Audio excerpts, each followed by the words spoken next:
नमस्कार.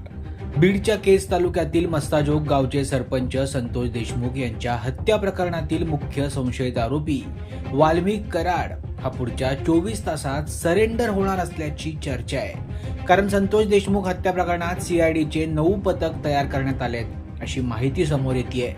आरोपींचे mobile data सीआयडीनं तपासल्याची माहिती आहे. वाल्मिक कराड यांच्यासह फरार आरोपींची संपत्ती देखील जप्त करण्यात आली आहे. तसेच वाल्मिक कराड यांच्या नातेवाईकांचे देखील बँक खाती गोठवण्यात आली आहे. वाल्मिक कराड यांचंही बँक खातं गोठवण्यात आलंय.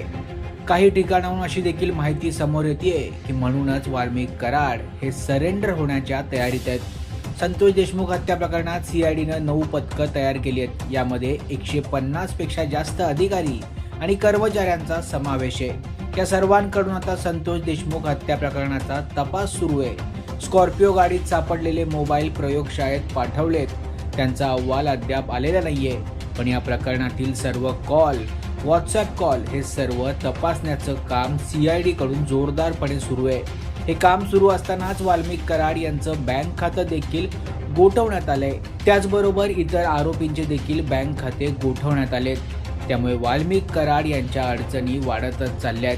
या सर्व कारवाईनंतर वाल्मिक कराड पुढच्या 24 तासात स्वतःला सरेंडर करणार का असा प्रश्न आता उपस्थित होतोय.